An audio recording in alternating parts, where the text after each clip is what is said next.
The situation in Iraq is unpredictable, but the situation here in Washington is not. Accusations are flying and fingers are pointing. Who's responsible for the possible loss of Iraq? And among the critics, one stands out. Former Vice President Dick Cheney has launched a new offensive against Barack Obama and what he calls the collapsing Obama doctrine. Cheney writes, quote, "Rarely has a U.S. president been so wrong about so much." We'll talk with Cheney later in this hour, but first, let's look at the Obama doctrine. What is it, and what has it led to? First, a warning. Be advised that some of the video you'll see tonight is very graphic. So help you God? So help me God. Congratulations, Mr. President. Candidate Obama had promised he would improve America's standing in the world. Now that he was president, the world was waiting to find out how. One thing everyone did know, he'd been against the Iraq War from the start. What I do oppose is a dumb war. In fact, his opposition to the war was instrumental in his election victory. I don't want to just end the war, but I want to end the mindset that got us into war in the first place. Obama's mindset suggested he wanted America to play a smaller role on the world stage. It didn't take long for this humbler approach to show itself. We want to reset our relationship. March 2009. Secretary of State Hillary Clinton presents Russia's foreign minister with a reset button, metaphorically wiping away all that had come before.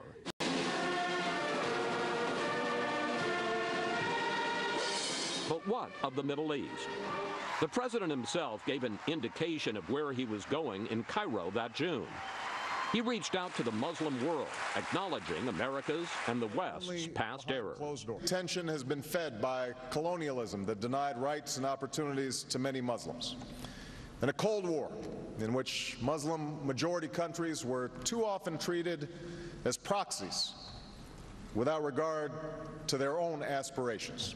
Perhaps more significantly, Obama laid out his worldview when he addressed the UN that September. No one nation can or should try to dominate another nation. In this new thinking, a forceful American presence seemed less necessary, even in Iraq. Vice President Joe Biden bragged in a TV interview how the administration would end the war. I think it's going to be one of the great achievements of this administration. You're going to see 90,000 American troops come marching home by the end of the summer. You're going to see a stable government in Iraq that is actually moving toward a representative government. Then came something few predicted, the Arab Spring.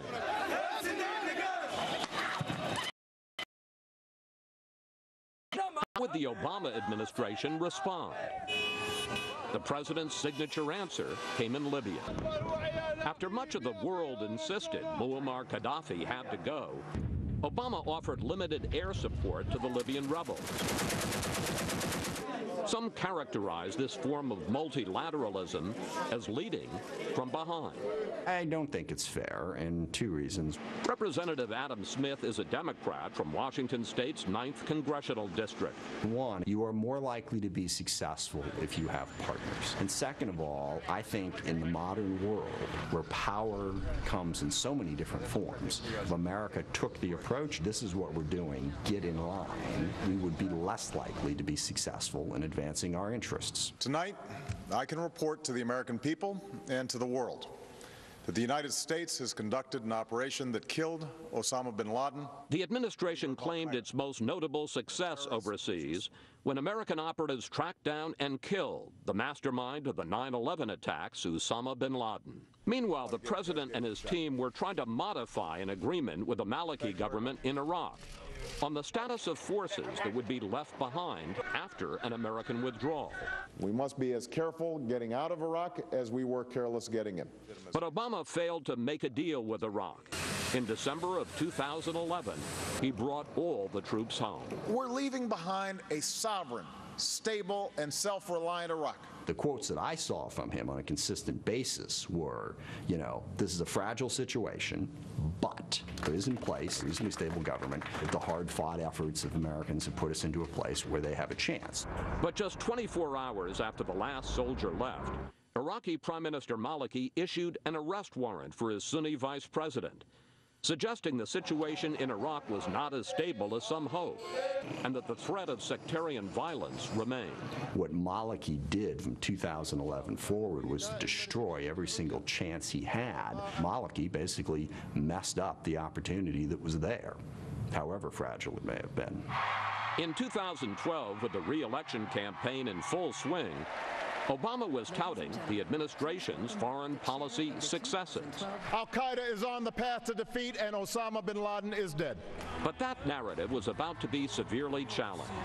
Less than a week after the Democratic Convention, 4 Americans, including Ambassador Christopher Stevens, were murdered when Islamist terrorists attacked U.S. installations in Benghazi, Libya. And there was continuing unrest in Syria, where Bashar al-Assad was crushing a revolt, and where, as the world would soon see, a renewed al-Qaeda insurgency was brewing. It was less than 2 years ago President Obama was saying al-Qaeda was on the path to defeat. Perhaps back then he wasn't aware of ISIS, the Islamic State of Iraq and Syria, a savage offshoot of al-Qaeda. But like all the rest of us, he's certainly aware now.